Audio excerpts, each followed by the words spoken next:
Jury again. Oh, what a goal!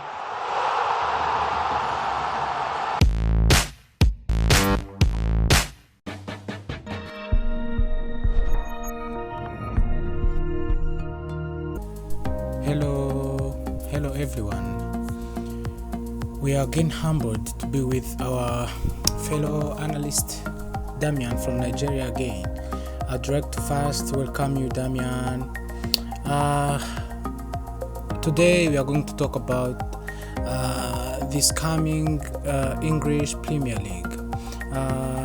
This English Premier League is going to start on Friday, I guess.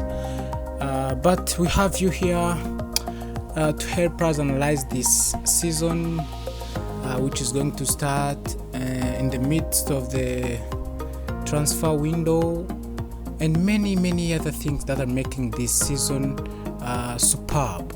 First of all, how are you doing there in Nigeria, Damian? Yeah, Mr. Shiman, I don't know how to thank you enough for giving me yet another opportunity to be here with you and your team on this wonderful platform. I'm doing great, and Nigeria is fine, though we've eased COVID protocols here in Nigeria, so we are not under lockdown, and people are moving about, but of course they are conscious of the fact that there is COVID, need to protect ourselves, and the guidelines, people are following the guidelines, going about doing their normal duties. Thank you very much for having me on this platform once again. You are welcome, brother Damian. I think we can now start with our today's program. As you know, we are going to discuss about the English Premier League. This is the fantastic season, the superb one. As we know, each season English Premier League is special than the previous one, just because of the coming coaches, the coming players, just even that name of English Premier League, because it has the first place among all the leagues in the world. But this is the season which is going to start in the midst of the transfer window.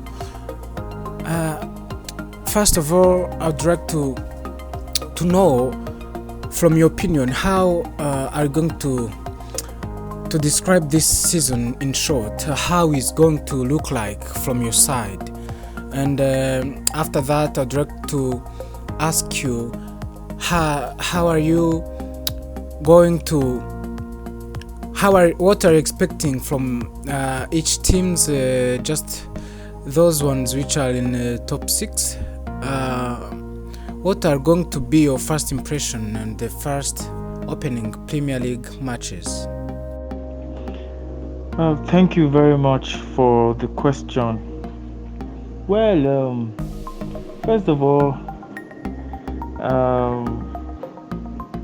I am excited because the Premier League, the famous Premier League, will be in 2 days' time. Will be back on our screens.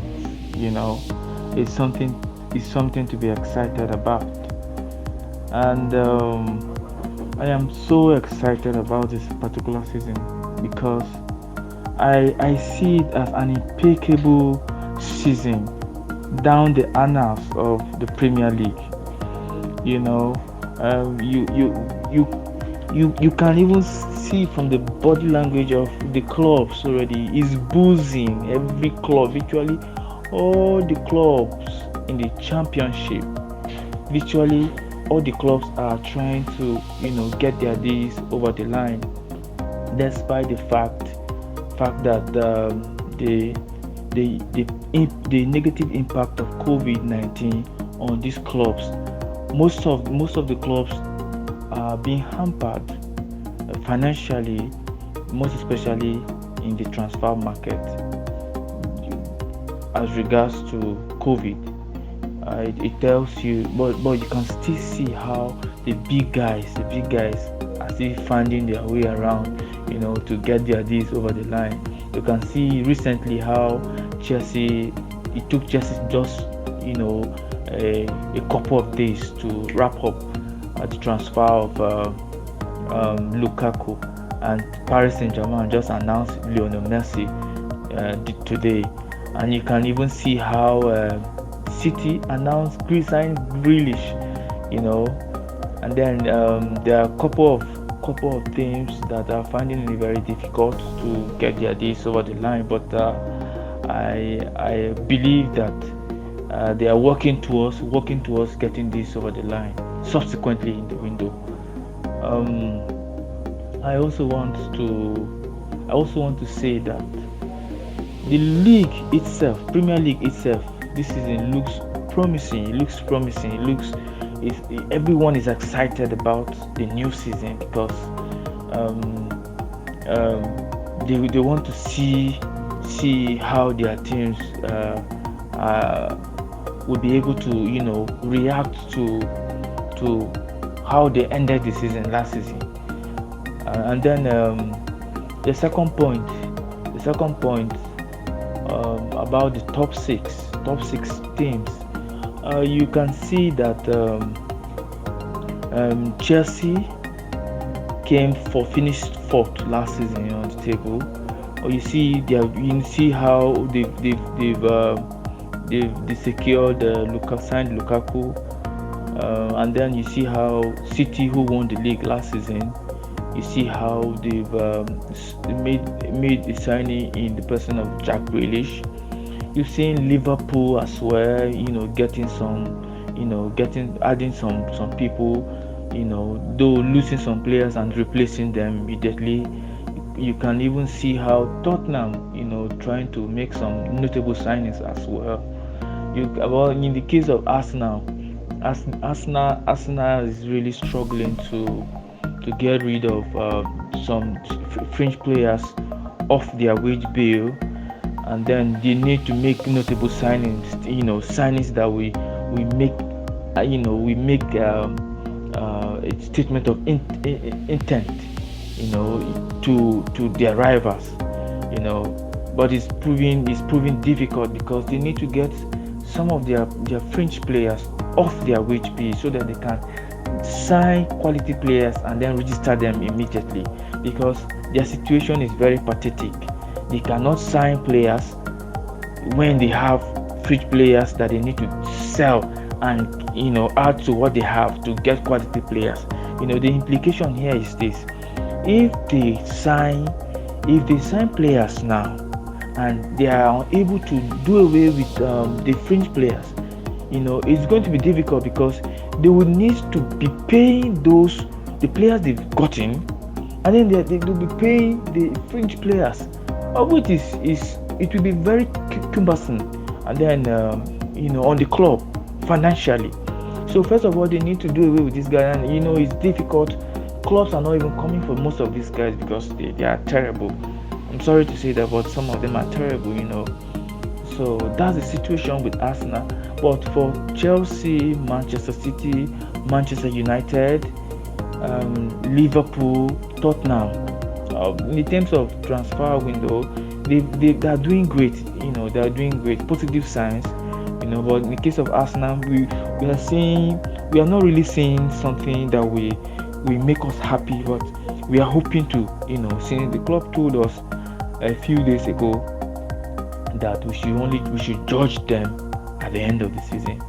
And we are not happy at the moment, but I can see we are hoping that it gets better. In the first round of the Premier League, usually is the excitement and all of that. You can never tell because these smaller teams, it keeps pulling up surprises. So I can say in the first round of the new season, there will be some sort of surprises in terms of results and all of that. But the big boys, we for clubs that wants to knows what they want. Of course, their first games they should begin to make it count, hit the ground running. Hit the ground running. That's what's up.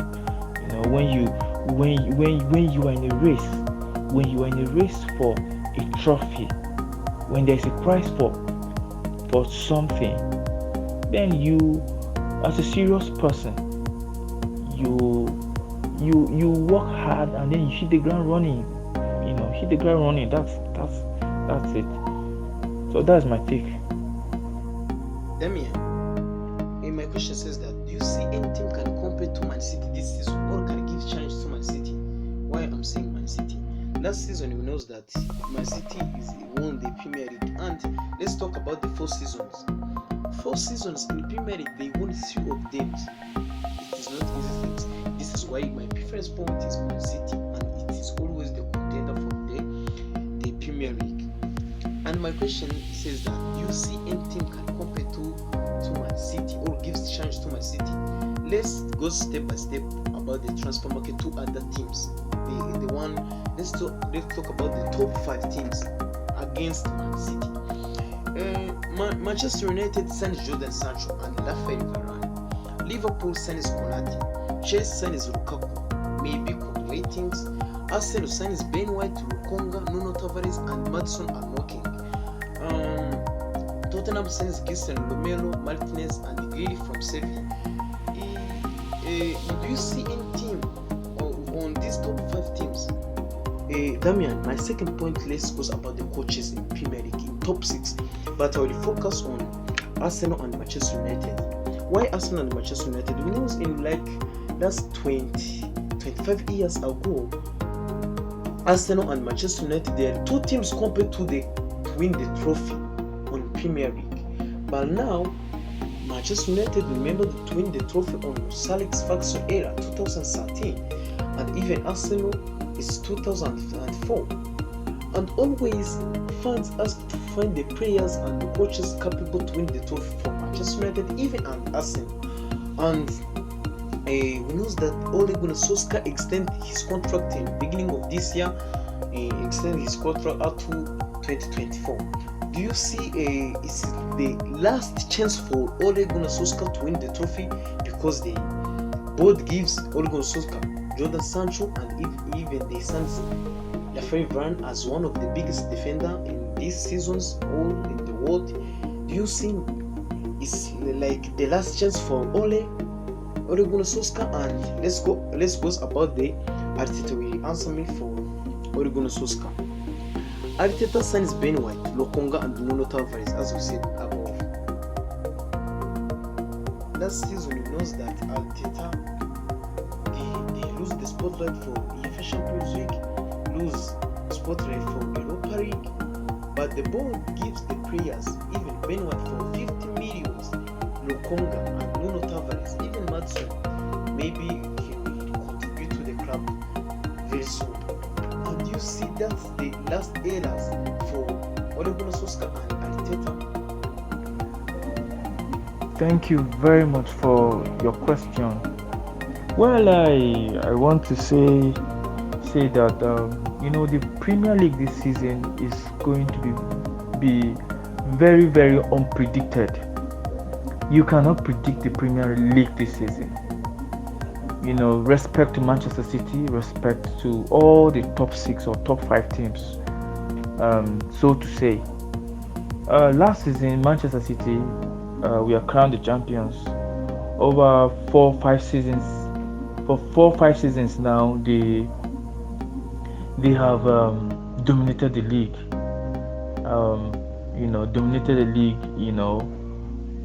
For this number of years. But it has not been easy for them, though. This season is going to be a different ball game entirely. Why am I saying this? Well, if you look at last season keenly, you can see that Man City were, let me say, they were fortunate. They were fortunate to win the league last season. because they started the league poorly, but along the line they had opportunities and then they took it. So they became serious at that point in time. So they were lucky to win the league. But you could see towards the end of the league last season, they had the opportunity to win the Champions League against Chelsea. They met Chelsea 3 times last season and they lost. So that's a pointer. That is a pointer. It's telling you that Chelsea is next in line for the league title. It's a pointer. I'm not saying they will win, but I'm saying it's a pointer that Chelsea are the next favorite to win the Premier League, so to say. The Premier League, as it were before, last season we were hoping that the Premier League were between Liverpool and Manchester City, but we saw how it all ended. Liverpool, that virtually football fans all over the world and even pundits, we are hoping, or we are predicting that Liverpool might retain the league. Liverpool disappointed, probably because of a couple of injuries that they had or something. But nobody saw Man City winning the league last season. Nobody saw it. Before the start of the season, nobody saw it, because people actually thought Liverpool will go and will retain the league. But Man City came and so this season, I see a revenge within the top teams in the Premier League. I see a revenge. Man City, having lost to Chelsea 3 times back to back,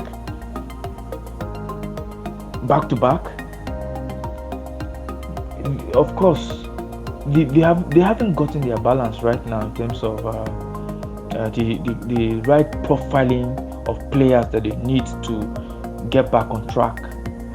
They don't have that top-notch striker that we put them, we give them a better edge in terms of other things, or we place them in a very critical position of winning the league or competing. Though they will compete, but they are lacking in some departments, and like in the center forward position, they are lacking there. We have heard rumors of Harry Kane, linking them with Harry Kane. They are working on that. If they get him, good and fine. And then a couple of players that they need to put together. That's for Manchester City. Chelsea Football Club. Oh my God. Oh my. Wow. You can see the seriousness you can see that if a club means business, it means business. It goes all out to achieve its goals, and that's what Chelsea have done in this transfer window. Chelsea lacked last season. Where they were lacking was a goal poacher, and now they have gotten their man in the person of Romelu Lukaku. So you see a high caliber player in the person of Lukaku is a goal poacher. It's a bully. Now Chelsea have wasted no time at all. They went all out to get this guy because they know he's going to give them results. His second coming. Even Lukaku said that he has an unfinished business. So that tells you, it says it all. For me, they just give them the Premier League because no team will want to stand that team right now. They are covered in all the departments. Is it the goalkeeping position? Is it the defense line position? Is it the midfield position? Is it the attacking position? They've got it covered. They are complete. And then when you go to Liverpool, well, Liverpool had a terrible season last season. They were hampered. That season was a bit hampered due to a couple of injuries that most of their key players had, and then a loss of form on some of their key players. So but this season, and then they lost some of their players in the transfer window, and then they got in a replacement, but they're still a little bit shaky at the moment. But you never can tell. Liverpool will be back stronger, with most of their experienced players back. Van Dijk, one of their backbone, is back now, so we are expecting them to be up and running in the championship. When you look at Manchester United finished second on the log last season. They were behind Manchester City, though if they were serious, of course they would have probably won the league last season. But because they were shaky, they lack some sort of identity in their style of play. They lack that command, though they have that edge over Manchester City. But all they really need to work on the big teams. Of course, they sorted out Manchester City. Manchester City is a team that they can beat. They've proven that they can beat them anytime. So Arsenal is there. If they can work on how to beat Arsenal, if they can work on how to beat Chelsea, they can work on how to beat Liverpool, they can work on how to beat Tottenham, then I say Manchester United will also be a team to contend with in this new Premier League season. And Tottenham is also an incredible team. You can now see that they lost a great manager in Jose Mourinho, and then now they have another technocrat in the person of Nuno Espirito. Nuno is a tactician, a Portuguese that is very tactical. He knows how to read the game, and he has a couple of good players at his disposal. And then I think he has made a couple of good signings, and then I think he's looking at other targets that will strengthen his team. Regardless of what happens to Harry Kane in the transfer market. Well, when you look at Arsenal finished the season last season 8th position. They were not efficient in their final third, though they played their last 22 matches, that is from Boxing Day to May this year. They did very well, and then they finished second on the log. Second half of the season, last season, Arsenal finished behind City with 44 points or 47 points or thereabout, while City had about 53 points or thereabout. So it means that their first half of the season they did poorly, most especially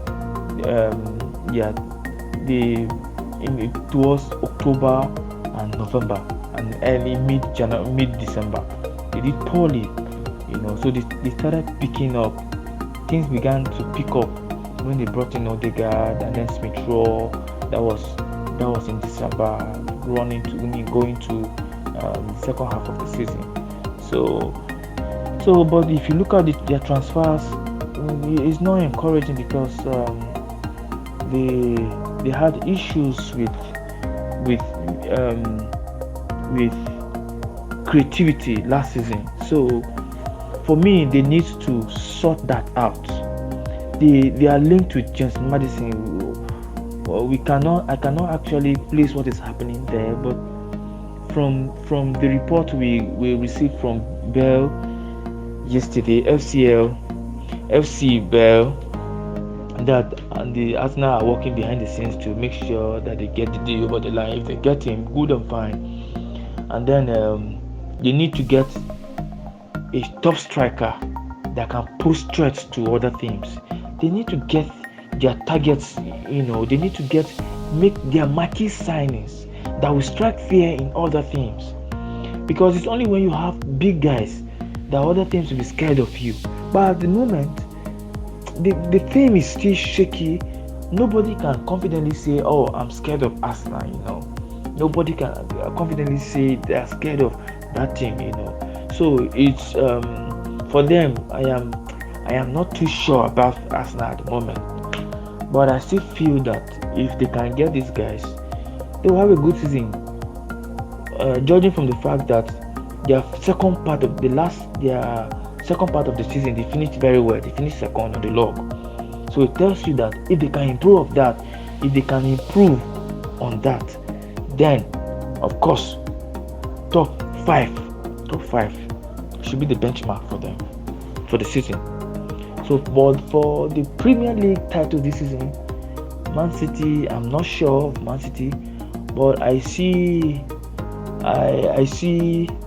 except Man City, if they get Harry Kane, but winning the league this season again is difficult. I don't see them doing that. I see Chelsea, I see Liverpool, and Man City. It will be Man U. I'm not too sure about Man U, despite the fact that they signed Sancho and Rafael Varane. I don't really see how these guys will help them, lodge a bid for the Premier League this season. Thank you. That's my take.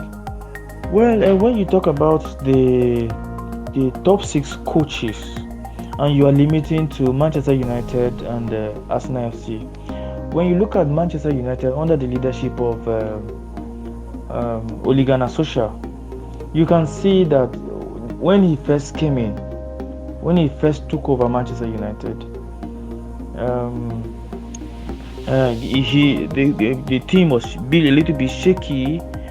It took him a while to be where he is today. But for me, I feel that he still needs a lot of work to be done to get Manchester United to be winning ways. Over time, during the time of Sir Alex Ferguson, in fact, no team will want to face Manchester United. No team. Facing Manchester United at that time was like putting somebody in a lion's den. What? You cannot dare play Manchester United and then not be scared. From the coach down to the players and the fans. Literally fans, football fans, we are scared of Manchester United. By the mention of Manchester United, that yes, you have there's a team there, Manchester United, But now that fear is not there anymore. Why? Because football over time has evolved. Football has evolved now. Clubs have invested in their teams. Clubs have invested in their team and has given birth to a serious competition that is beyond Manchester United and Arsenal at the moment.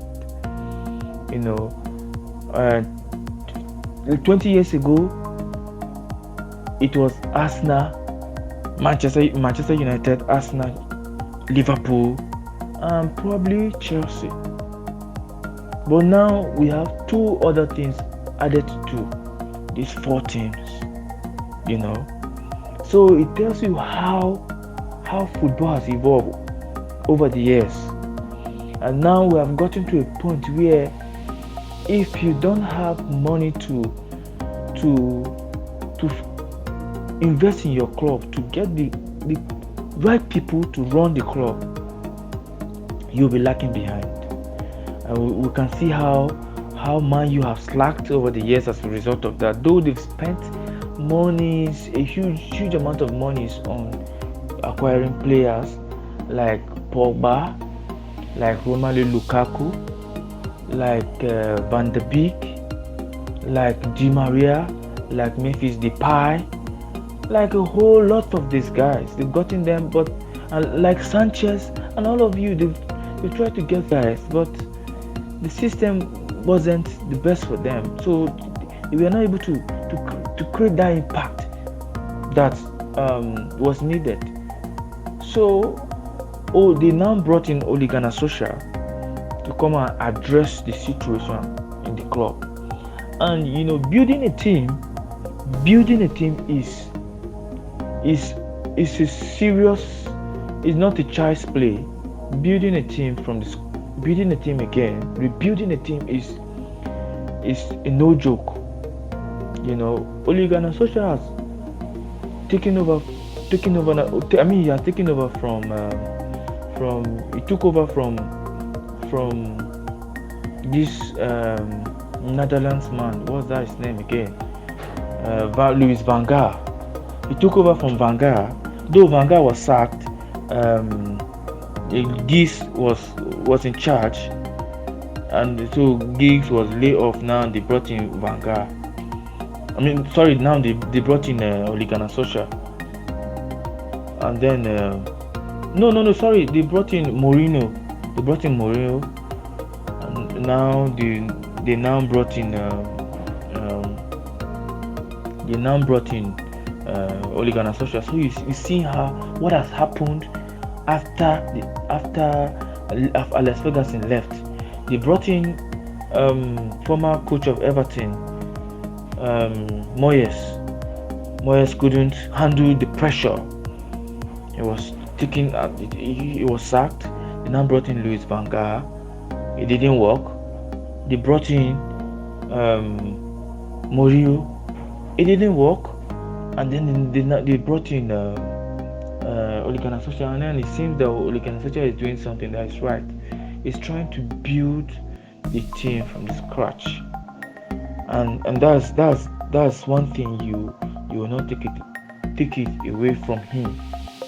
He wants to follow following the path of the history of the club, since he is an ex-player of Manchester United, and then coming under the tutorship of Alex Ferguson. He understands the antics of Manchester United, so it seems that he's doing something that is right. But he has not. He is still on the pathway to getting Manchester United to where he's supposed to be. But it's a project, so we need to give him time to fix the team to a level that it can compete with these other teams. And when you look at Arsenal is off it at the moment. Arsenal requires time to build the game. Despite the fact that they've made a couple of signings, these are not the kind of signings we need at the moment. We need the right profiling players that will come and hit the ground running, that will come and make things happen. So until we see this kind of players, it's only then we can predict, or we can say that, oh yes, Arsenal is beginning to show some signs of progress. Though they've made some signs of, though I'm not writing off the signings they've made currently, it's a step in the right direction. But we need to see something more aggressive, something that we strike fear. But I know it's a process. It's a building process, so it takes time to get projects project to work, just like Liverpool. When Jurgen Klopp came in, it took him a while. It took him like 4 years or 5 years to put Liverpool where it is today. So Manchester United, they are almost there. They just need a couple of signings and a couple of technicality in terms of coaching, managing the players, bringing the best out of them, and trying to create some, a unique identity. Manchester United has over time has an identity with how they approach the game. When you hear Manchester United, you know that this team is a no good. You don't play, So until we begin to see that glimpse of the old Manchester United, but they are almost there. So we still need to give Odegaard and Solskjaer time to fix that team to begin to compete with these other guys. But for Arsenal still has a long way to go. They still have a long way to go. Most especially, the first stage is doing away with the unwanted players. They are doing something that is unique at the moment with Arteta. Arteta is gathering a crop of young British players and European players mixed. He's looking for a perfect blend, a perfect mix. But first of all, he needs to do away with the fringe players that are not needed. He needs to do away with them. Until then he will bring on, or he will make this. He will bring the players that he wants, that can mix properly with this crop of players he's putting together to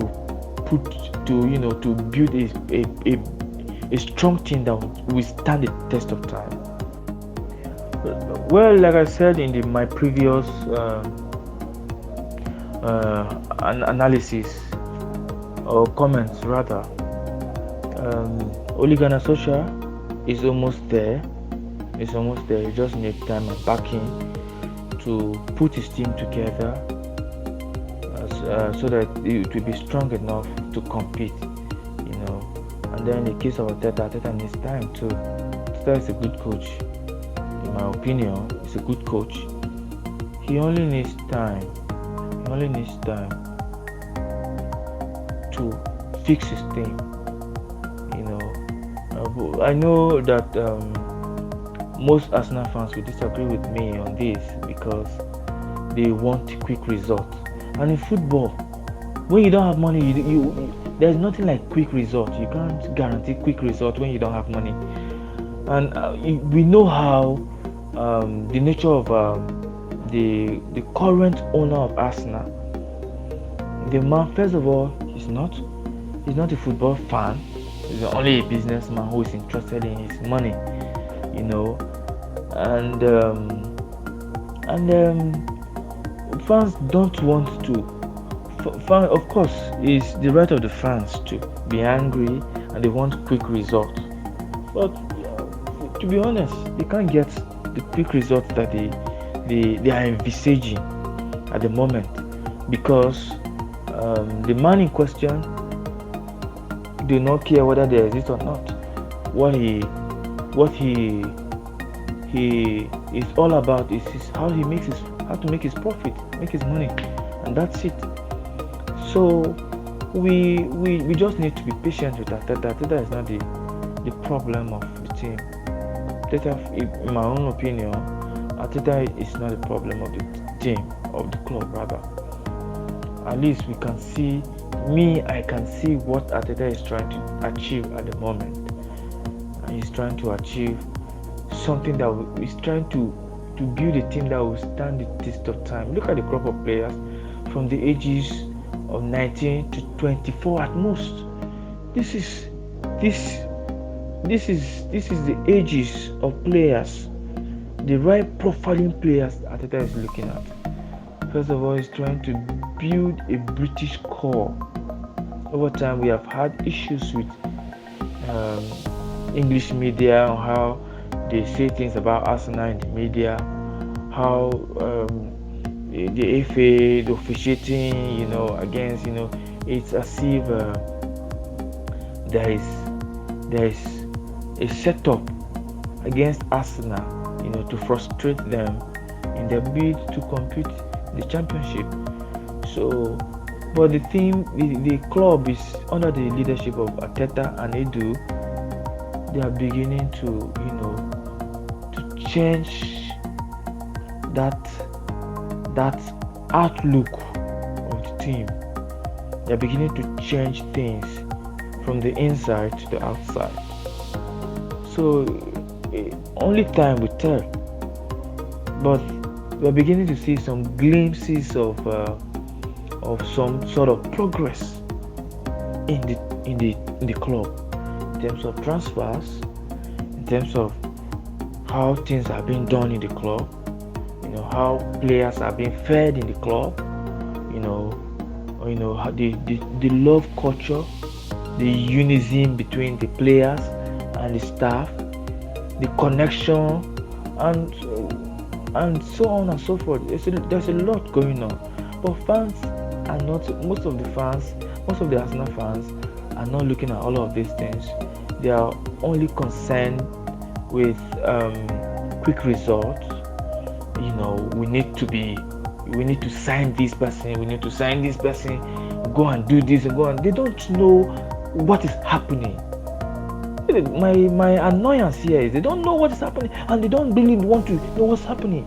All they are concerned about is sack Arteta, and sack Arteta. We cannot continue this way, sacking coaches and bringing new coaches and all of that. If we continue to do that, we'll go back. We'll even relegate. So at this point in time, we need to get behind the club, get behind the manager and the players. Let's work with what we have and support the club to see that we get our team back to winning ways and back to competitive ways. My top 4 prediction for this coming Premier League season are in this order: Chelsea, Liverpool, Manchester City, and Manchester United. That's Chelsea, Liverpool, Man City, and Manchester United. Chelsea will win the league, Liverpool will finish second, Manchester City third, and Manchester United fourth, and Arsenal fifth.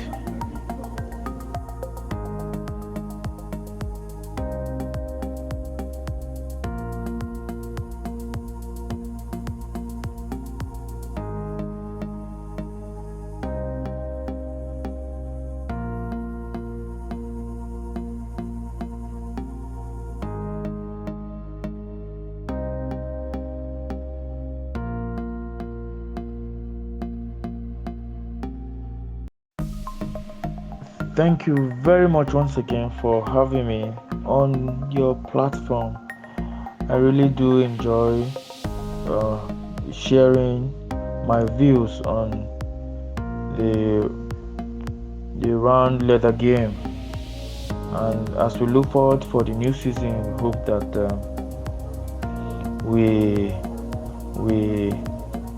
our clubs, gives us reasons to be excited and happy in the course of the season. Thank you very much once again. Thank you everyone. Bye bye.